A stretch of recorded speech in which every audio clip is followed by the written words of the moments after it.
you need. This is what you need. This is what you need. Give me what you need. 5:13, it's the Kevin Kollins Show on 1340 WJOL, 5:10-ish every afternoon. Talk about the big stories, the fun stories, what you need to know. Get you up to speed a little bit on the news out there. Evan, what do you got for us? You should be alarmed. We should be an open rebellion saying enough's enough. We're not going to take it anymore. That's Kentucky Republican Senator Rand Paul, who's continuing his filibuster on the floor of the U.S. Senate about NSA surveillance. The Kentuckian said that people should be alarmed. Senator Paul is adamantly opposed to the NSA's mass collection of Americans' phone data. Key parts of the USA Patriot Act, including phone surveillance, are set to expire soon. Senate leaders want to extend it as is. The House has passed a bill which effectively ends the bulk collection of phone records. The Patriot Act is the sweeping counterterrorism law that was approved after 9/11. At one point, Oregon Democrat Rob Wyden joined Paul's discussion, and other critics of the NSA's bulk collection are expected to do the same. Okay. Is there any other reason to do a filibuster like this other than to get attention? I mean, I just simply don't see what it's going to accomplish other than mucking up the system. Listen, I get he's passionate about it.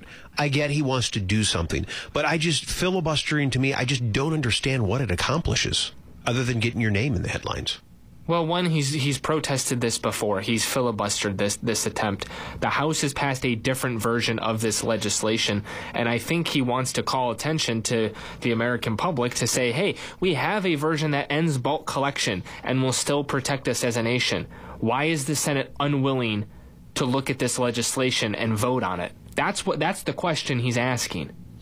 I have no problem. He's passionate in his beliefs. I happen to agree with him. So I like that there's someone in our nation's capital who's speaking out against this issue. But I just don't understand what a filibuster ever accomplishes, though. I guess other than just bring press to it and bring that this is what he stands for, and I guess that's where it's at.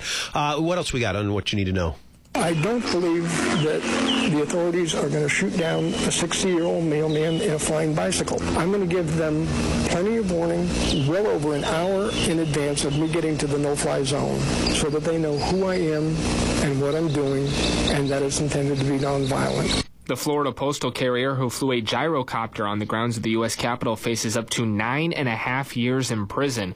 Charges listed in the indictment against Douglas Hughes, 61, of Ruskin, Florida, who you heard just there, include violation of registration requirements for aircraft, violation of national defense airspace, and operating a fake postal vehicle. The U.S. Postal Service logo was on the gyrocopter Hughes flew, and that apparently prompted the last charge. The gyrocopter contained a sack of 535 letters regarding the Supreme Court's 2010 decision in Citizens United versus the Federal Election Commission. Each letter was addressed to a member of Congress. Those letters were never delivered. In that audio that we played, Kevin, that was from a video that he actually did with the Tampa Bay Times.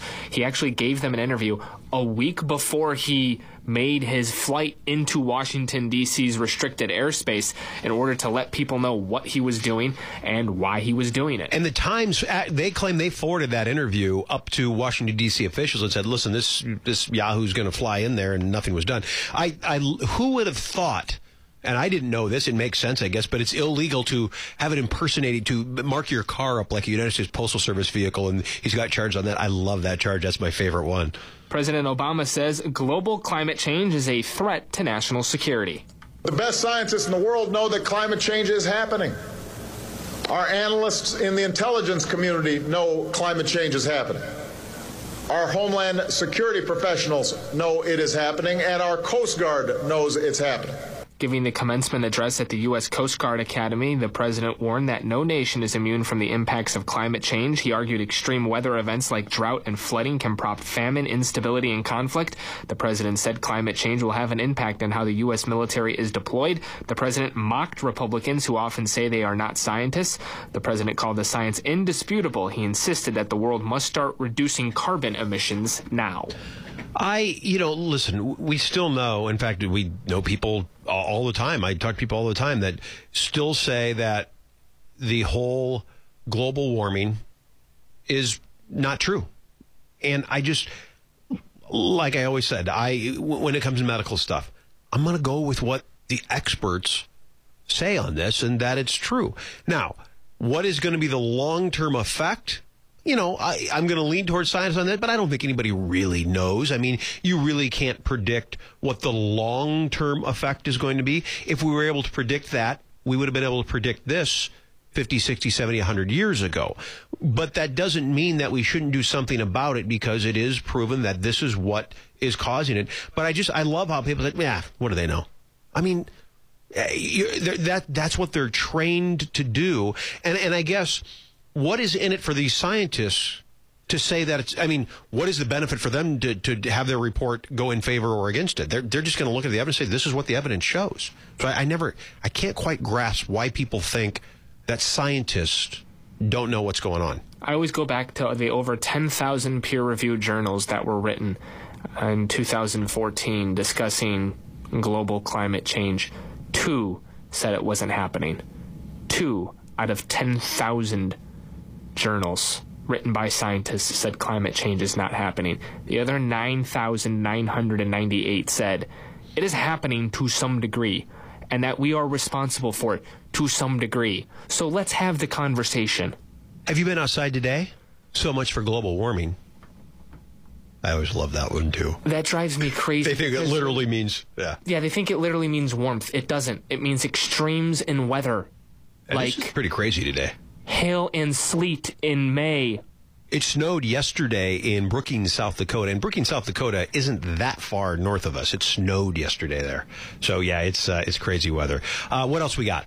All right, ladies and gentlemen, we just have to keep going here. From the home office in Sioux City, Iowa.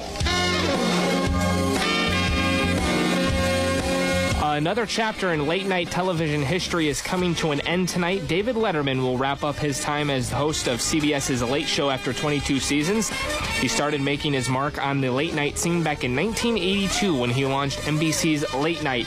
He moved to CBS to start the Late Show after he was passed over for the Tonight Show hosting job, resulting in a heated rivalry between him and former Tonight Show host Jay Leno. As for who will help Letterman close out his run tonight, the show is keeping the final guest list a secret, although we do know the Foo Fighters are the closing musical act. Stephen Colbert will take over the Late Show on September 8th. Evan, can you share with the audience why the home office was Sioux City, Iowa, my birthplace and where I grew up? Well, many people don't realize when David Letterman took over Late Night on CBS, there was no late night television show on CBS. So it was network news and it was reruns that the affiliates chose. And what happened was when David Letterman was announced as the host, there was a large number of affiliates that said, we will simply not air the David Letterman program. It's going to cut into our revenue from our advertisement that we sell during our newscast. It's going to cut into our advertising revenue that we air during these reruns. And David Letterman went on this nationwide tour, meeting every affiliate head who refused to air his show. And after the show came out to much acclaim and ended up beating The Tonight Show for the first couple years, everyone picked the show up except one station, and it was Sioux City, Iowa, CBS's affiliate, who would not air The Late Show. They eventually did air The Late Show much later than everyone else, and then they eventually aired it at its correct time, 11:35 Eastern, 10:35 Central. What was the program that they would not preempt for David Letterman? You know what? I honestly can't remember. KMEG is KMEG. KMEG is the affiliate there. Still there today. Still doing fairly well. The interesting thing about KMEG at that time is that was the CBS affiliate. However, they had no local news. They just added local news about 10 years ago. No evening news, no afternoon news, no morning news. They had no news at all. It was one of two. The other station was Fargo, North Dakota. Oh, boy. And it was I think it was the home office for like almost a year. It was in 1994 when the first time KMEG, or KMEG, as you said, ended up airing the late night program with David Letterman. So there you go. Yeah, tonight I'm going to watch. I haven't watched Letterman for a long time, but I will be watching tonight. That's what you need to know on 1340 WJOL.